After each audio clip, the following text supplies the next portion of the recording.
कई दिनों के बाद आखिरकार बिल्किस बानो को एक बार फिर से न्याय मिल गया। गुजरात के बिल्किस बानो केस में दोषियों की जल्द रिहाई के मामले में सुप्रीम कोर्ट ने बड़ा फैसला सुनाया है। सुप्रीम कोर्ट ने दोषियों की रिहाई का फैसला ही रद्द कर दिया। कोर्ट ने याचिका को सुनवाई योग्य माना है। सुप्रीम कोर्ट की ओर से कहा गया, महिला सम्मान की हकदार है। राज्य इस तरह का निर्णय लेने के लिए सक्षम नहीं है और इसे धोखाधड़ी वाला कृत्य करार दिया।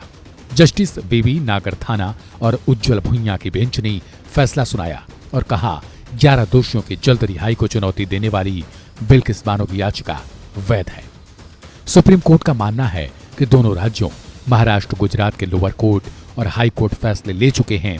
ऐसे में कोई आवश्यकता नहीं लगती कि इसमें किसी तरीके की दखल दिया जाए। कोर्ट की ओर से आदेश दिया गया कि दोषियों को अब 2 हफ्ते के अंदर सरेंडर करना होगा। इधर बिल्किस बानो केस में फैसला आते ही उनके समर्थकों ने खुशी जाहिर की और जमकर पटाखे फोड़े। केस में बिल्किस बानो की ओर से कई गवाहों ने खुशी जताई थी और कहा कि ये सुनकर और देखकर अच्छा लगा कि सुप्रीम कोर्ट ने न्याय किया। समाचार एजेंसी ANI से मिली जानकारी के मुताबिक बिल्किस बानो के कुछ दूर के रिश्तेदार देवगढ़ पैरिया में भी बसे हुए हैं।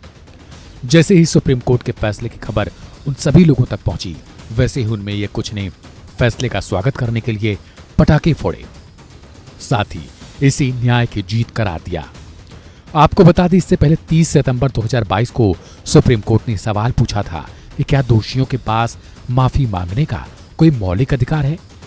यह अधिकार चुनिंदा रूप से नहीं दिया जाना चाहिए। इससे पहले एक दोषी की ओर से वरिष्ठ अधिवक्ता सिद्धार्थ लूथरा ने कहा था कि सजा माफी के आदेश ने दोषी को समाज में फिर से बसने की आशा की एक नई किरण दी है और उसे उन दुर्भाग्यपूर्ण घटनाओं का पछतावा भी है जिसकी वजह से उसे पीड़ा हुई। वरिष्ठ अधिवक्ता लूथरा की ओर से दोषियों को मिली जल्द रिहाई का बचाव किया गया और कहा गया, इस मुद्दे को सुप्रीम कोर्ट ने 13 मई 2022 के आदेश के जरिए सुलझा लिया था। हालांकि सुप्रीम कोर्ट से मिले इस फैसले के बाद बिल्किस बानो के समर्थकों में खुशी को साफ तौर पर देखा जा सकता है। बहरहाल इस खबर में फिलहाल इतना ही। बाकी की हम और ताजा अपडेट्स के लिए सब्सक्राइब करें वन इंडिया हिंदी।